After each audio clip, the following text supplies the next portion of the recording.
But now I'm going to hand over to Dr. Rachel Turnbull, who is the Programme Lead for Healthier, Happier Places with the AHSN, and her colleague Tim Crawshaw, who is the co-lead for the programme. But he's also the President of the Royal Town Planning Institute and the Tees Valley Nature Partnership. So looking at workplaces, healthier spaces and nature coming together. So they're going to tell us a little bit more about the programme, and I'll hand over now. Thank you. Anyway, good afternoon, Carlisle! I always want to do that, it's brilliant. It's the rock and roll thing, you know what I mean? So anyway, right, okay, well, so we are Healthy, Happy Places. And we're here to talk about our programme, which is very, very exciting. I think we're doing some innovation in the North East and North Cumbria that nobody else is doing. And that doesn't mean to say we're working in like isolation or we're not learning from others, but we are very proud to say that we're breaking new ground with what we're doing by linking health and wellbeing outcomes with planning, and specifically mental health and wellbeing as well. And the thing is that underpins all of this probably, and I think this is the theme for today, is that actually this is going to be about tackling inequalities. So there's a lot in our programme will resonate with much of the theme today. Okay, so we are supporting and creating mental health and wellbeing through the built environment, using a multi-sector approach between health, public health, architecture and planning, and we're focused on inequalities. Now actually just getting architects and planners together is actually quite challenging. So what we're trying to do though is mix it all up, and we're trying to bring people together who are in the world of health, or the world of planning, or the world of architecture, to say how can we make the world a better place? And actually a lot of us will have realised, and it doesn't take a lot of looking around, to realise that a lot of our places are not serving us in the way we'd like them to. And I think we all realise that in the last couple of years. If you're stuck in your neighbourhood and you have to use it, all of a sudden you start to see all the rough edges, don't you? Or that path that wasn't very nice to walk down. Or the fact you might not even have a garden to go and sit in, etc, etc. So I think it's heightened that understanding of how the built environment has a huge impact on your health and well-being. And actually, if you take that as a microcosm, we need to extend that out now forwards into the future, where we actually start to set standards at a systems level about the quality of the places that we are bringing forward. And I take that very, very seriously as a planner, and I think that's really important. So our vision. So we have the concept, really, the big concept is a sustainable innovation hub. This can't happen without us having a sustainable business model. So what we're trying to do is try to bring together public sector, private sector, academia and communities to try and solve some of the problems. And the key thing about this is, it's not about chasing the funding to do the thing the funder asks you to do. It's about identifying what the problem is and what the change needs to be, and then going to get the finance to sort it. And when I talk about finance, it shouldn't be too difficult. If you just take one analogy, which is natural flood management, for every pound you spend in natural flood management, you get 20 back down the line. That's not a difficult thing when you think about it. Think about it now in terms of health and well-being outcomes, and every little bit of squandered wealth and human potential out of poor environments needs to be tackled, and we need to make sure that the private sector model that we have is challenged in such a way that we can actually squeeze now and get better health and well-being outcomes out of our built environment. And I think we're on the edge of being able to talk about that in a way that means we can have an investment case rather than just being, oh, it's a bit costly that. Or you get planning consultants that say, that bit of green infrastructure, yeah, we're not doing that because we can't afford it, it's not viable. And we need to change that whole narrative. It's not a question of whether we can afford to do it, it's a question of whether we can afford not to do it. So really, we're looking at a transdisciplinary network and collaborative practice. So right across the piece, we're trying to work with people who wouldn't ordinarily work together. It's really important that. Knowledge sharing, resources for innovative practices, participatory planning projects, we're going to talk about that. Co-production in the built environment is a really important strand of what we're about.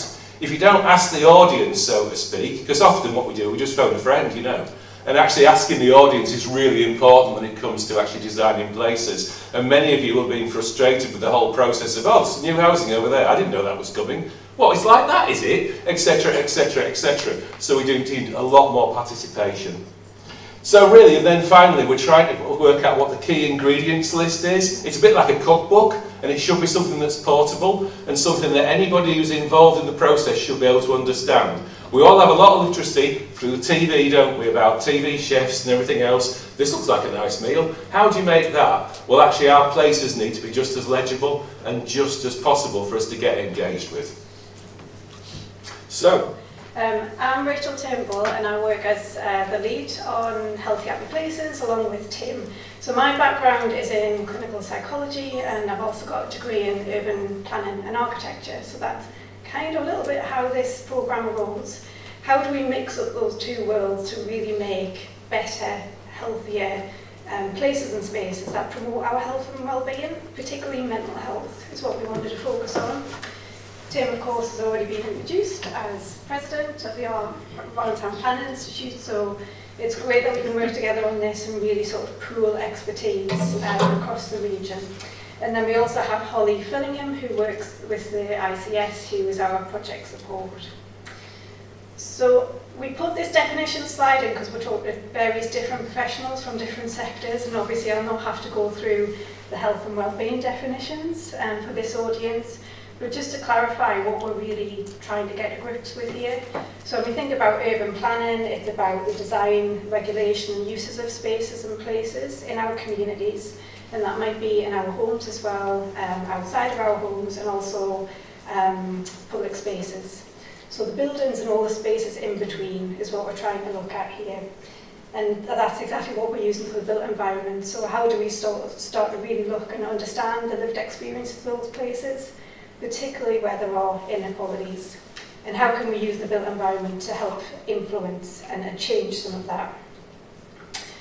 So again, most of you will probably be already aware of this, but I work for the HSN, as I said, and we cover North East North Cumbria, which matches the geography of the ICS. So yeah, this programme is a little bit different to what we'd normally do as an HSN. So it's not looking at a particular pathway, it's not very, very specific, we're broadening the lens, so we're going much wider and looking at communities and practice. So strategically this sits within the ICS mental health work stream. It's very much rooted in a health system, but obviously, as we've already said, it's trying to pull in expertise and knowledge from other sectors. So that's its home, if you like, that's where it sits, and we're funded by both the HSN and the ICS at the moment. So this is a quote that came from NHS England publication, Putting Health into Place. I'll just quickly read it out because it kind of sums up what we're trying to do here and what we're trying to look at. So people's opportunities for health are influenced by factors outside of the health and social care system. They lie in the circumstances in which people are born, grow, live, work and age, the social determinants of health. These are the causes of ill health, and they can enable individuals and societies to flourish or not. Creating a healthier population requires greater action on these issues. This includes addressing the role of both the physical built environment and the social factors that shape places. So again, that's just in terms of where it sits from a sort of guidance point of view. So this very much sits, again, within public health models and data. So if we think, we'll reference this quite a lot, the settlement health map by Barton. So you can see there you've got people right at the centre, and then out on the outskirts, if you like, is the built environment and the natural environment. And we're really trying to look towards the outside of that circle. For any public health professionals in here, that'll be no surprise to you, I'm sure. So that's the kind of space that we're working in alongside public health. Again, just in terms of inequalities, so we know that there's massive inequalities in the region. I'm not going to dwell on that too much because, again, I'm sure you're all aware of some of the data around that. But this just shows a Newcastle University graphic of the metro line showing that 10-year life expectancy gap. And I would add to that as well, if you just take a map of any town that you can think of, there'll be pockets of deprivation all around that town, and that correlates directly with poor health outcomes, short life expectancy, but also matters such as air quality, flood risk, poor quality housing, urban heat island effect. All those correlate so closely and so well. And it's one of those hidden things that nobody really talks about, but we should, as planners, and I do take this very seriously, be starting to tackle many of these things that coincide. Because somewhere between the teeth of climate change, inequalities and poor health and well-being, that can go two ways, can't it? Get it right and we've got a fantastically healthy population that's in a great place. Get it wrong and things just carry on getting worse. Okay, so I mean, in terms of systems, we're talking about a systems approach here. And we know that research in 2019 by Public Health England showed that only 35% of respondents agreed that health is integrated into planning in my local authority area. And some of the barriers were about existing evidence not being translatable into practice. So I suppose we recognise that and we acknowledge that there's some work to be done there in terms of what we can do as health professionals and also what the planning professional can do to come together. And that's not a criticism of anybody at all. It's just the way it is, isn't it, in local authorities. And I would add, if you look at your local plan, probably it's got lines in there that will talk about health and well-being, and there isn't any shortage of policy out there. So it's not a policy problem in that. If you look at the National Design Guidance, plenty in that. Just have a look from a planning point of view. The problem is that when it actually hits the ground, doesn't reflect what we're looking for. So there is a systems change. We've got to start working upstream with the development industry. We've got to start thinking about all of our roles in this. Because actually, in an area like this, we're all the community anyway. And actually, if we can lift the lid on how the whole system works and actually be part of that change, we stand a much better chance of actually being able to influence things. Yeah, and it's also about access to that data as well. So the Design Council showed that only 63% of built environment professionals were able to appropriately access data to inform their approaches. So, I mean, Tim's already touched on this and I'll not go into too much detail, but there's just some of the publications and guidance and policy around the built environment and the health sector and social care sector working together more on some of these issues. So there is a sort of drive towards this, and I suppose our programme is about how do we translate some of that into practice here on the ground in the region in the North East and North Cumbria. So some of you might have heard of this, the Health Creation Alliance. So from a health perspective, this is kind of what we're trying to do. How do you create health and support people's health in the community? And there's a really lovely publication, The Health is Made at Home, Hospital or For Repairs by Nigel Crisp. And that really just reiterates this point that we've all got a role to play as a community and as residents to help change our spaces and places. And then from the urban planning point of view, there's this model of tactical urbanism. So again, this is about how do we have both a bottom-up approach and a top-down approach. So how can we really mix up the knowledge and expertise of us all as community members, but also with professionals too? And how can we engage with things like arts and culture to help with that engagement process and really understanding what the lived experience is of communities and residents in order then to make changes. So this is just a really quick example of how temporary space can be used. So this is Parking Day. That's a worldwide movement, and it sees people taking over a parking spot for a day. How can we transform that space? How can we make it fun and playful? And obviously that has well-being benefits too. And then we've got another one. So musical swings is a really lovely example too. So this is about musical cooperation. We've just heard the power of music in here today. So this not only gets people physically active, but the idea is to try and get people working in collaboration with each other so that each time we swing, it sets a different note off. So when you've got a lot of people swinging on these swings, you get a lovely tune being played out, but that's relying, of course, on people working together to make those tunes. So again, that has multiple benefits, doesn't it, in terms of how it will make us feel, getting us physically more active, and getting different generations involved too. So just a couple of creative examples that have been used. So just very quickly, we're just going to take you through some of the, I suppose some of the research and evidence that sits behind some of this stuff and how we're starting to try and put some of that into practice. So this Urban Design for Mental Health is a website and it's a journal article, and it was actually founded by Dr. Leila McKay, who's a psychiatrist and has got a keen interest in this stuff. So it's a really good resource to go to look at case studies and to some extent some research as well, although I have to say that the impact around some of this stuff, there's a gap there, and I think we need to develop that further in terms of the research and the evidence around it. But I mean, as you've just demonstrated really nicely on the word cloud, things like green spaces, active spaces, pro-social places and safe spaces is a framework that's been developed by the UDMH. Next slide, please. And again, this is featured in one of the journal articles. This isn't actually in practice yet, but it's a proposal that was put in. But it's just an example to show you how design can be used as, in this case, an architectural barrier. So this was very much looking at a place in Ireland which had very high suicide rates along the riverfront. And they wanted to look at how design and planning could help to focus on that and help prevent that. So just some really nice examples, I suppose, quite innovative examples of how you can look to design to help with that issue. Like I say, that hasn't been funded as yet, but we think that's quite a nice example of, you know, like a case in practice, the potential of what could be. Next slide, please. Restorative cities, so this was written by Leila McKay as well, so it just highlights the different elements of restorative places and spaces.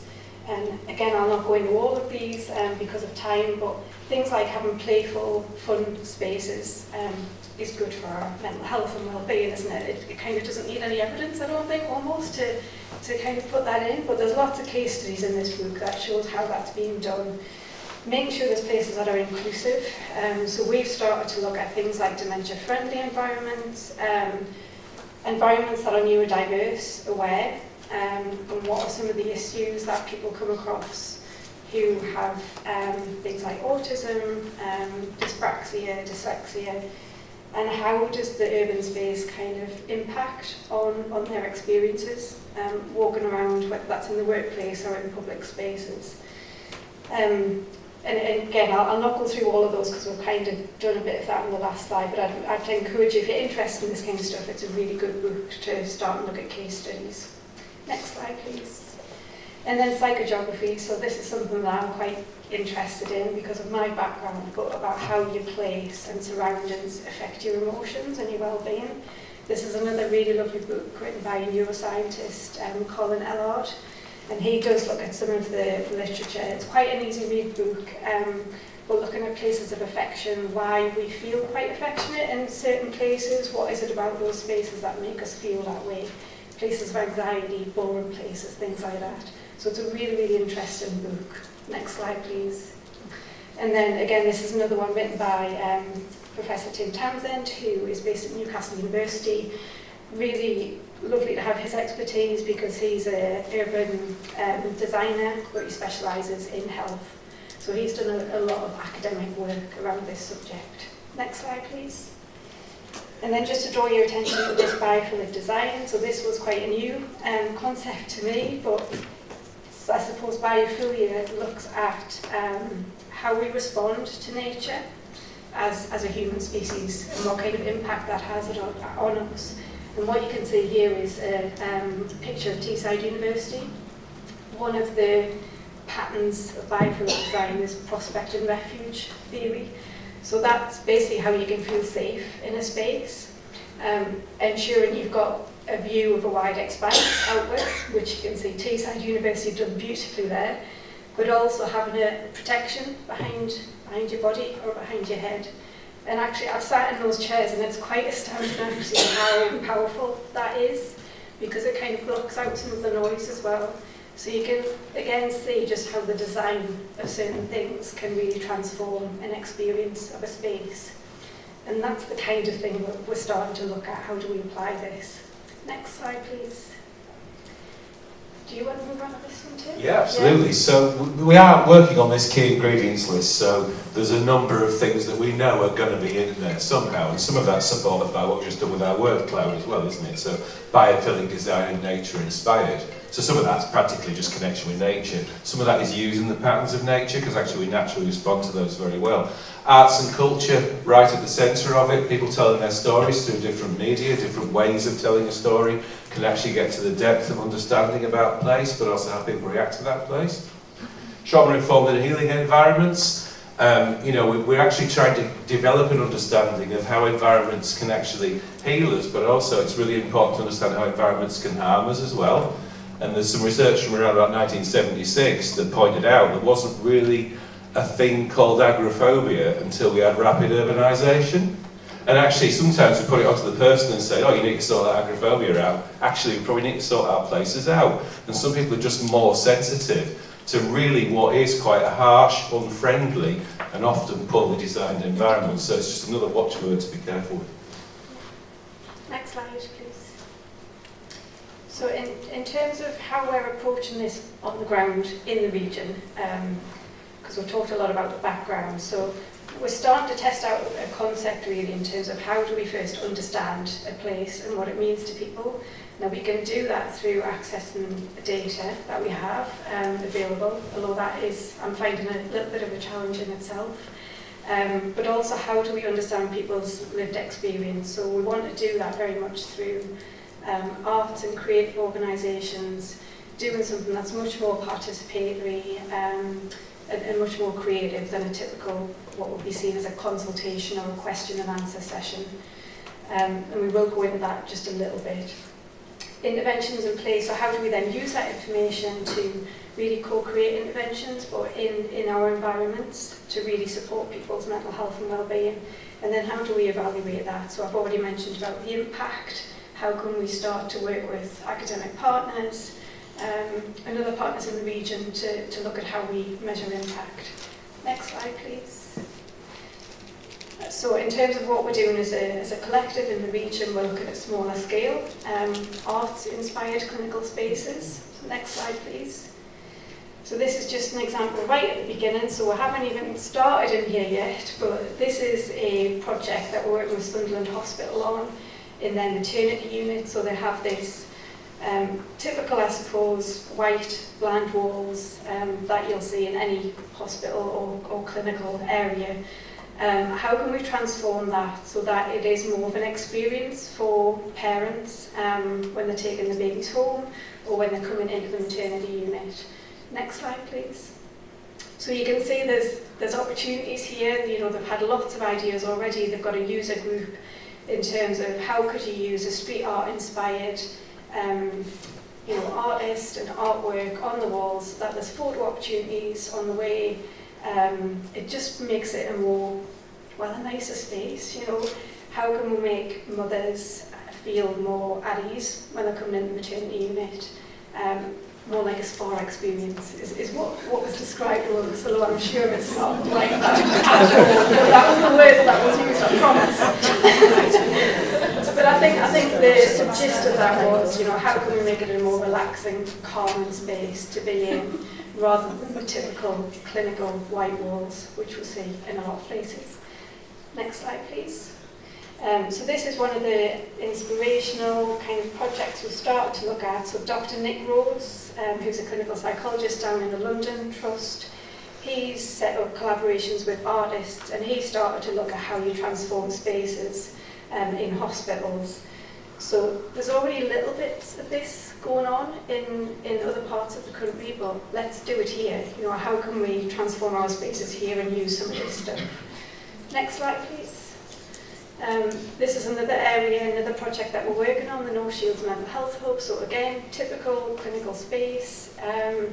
The clinical director we're working with is very, very creative himself, I think it's fair to say, and wants to transform this space. So we're pulling together a collaboration between North Tyneside Art Studio, the Trust, ourselves, and also the Primary Care Network in North Shields to look at how we do that.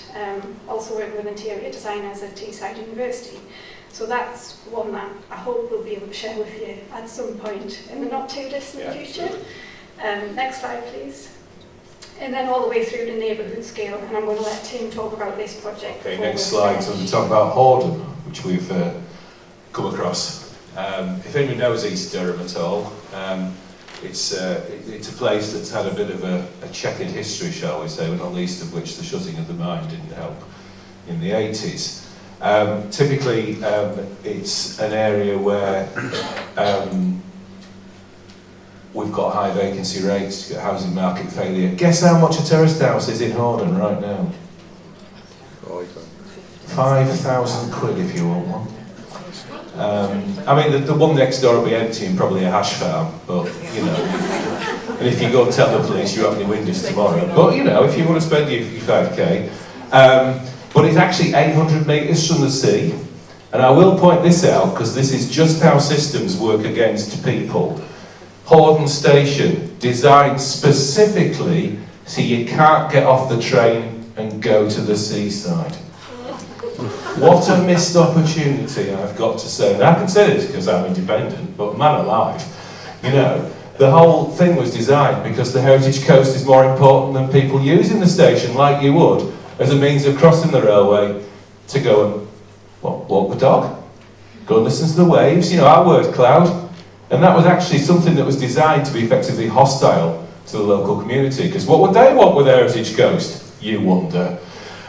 So the building in the middle there, you know, this sort of thing needs rescuing, not knocking down. And then you go to the terrace streets here. Yeah, they've got no names. It's amazing. You know, it should be Horden twinned with New York. You've got 1st Street, 2nd Street, 3rd Street, 4th Street. They haven't even given them names, they call them the numbered streets. But the thing is with that, it's part of people's cultural heritage. And on one level, it's dead easy. Draw a red line around it and say we're going to knock it down, and then put some little boxes made of ticky-tacky on top. Brilliant. But the problem is, 20 years later, they still haven't been knocked down, and that's why you can buy a house for £5,000. So there's a huge, long tail on this about people having pride in the places that they have grown up in. Yeah? We're not just all about wiping it all out and starting again. And I think there's a massive conversation that we need to have through Healthy Happy Places. And this isn't the only place, and I'm not just picking on it, I'm not just picking on Durham. You must have towns in your area here that could do with a bit of a makeover, and I mean that in a kind of it's more than a makeover, isn't it? It needs a transformation. So we're talking about the deep retrofit, and that's going to be a strand that we're going to talk about quite a lot in this programme, which is the deep retrofit of our existing neighbourhoods. And that ranges from, does the water run off too quickly and cause flood risk somewhere else, down to can you afford to heat your home, down to do you have a front gate that is that division between you and the street. There's little things like that that make life a hell of a lot better. And I think it's fair to say it's like all places that Horden's got some really lovely assets, and you know, I live in a place not too dissimilar to that, to be honest. So you know, there's people there who've been there for many, many years and have got a lot of pride in where they live and where they've grown up, and a lot of family connections.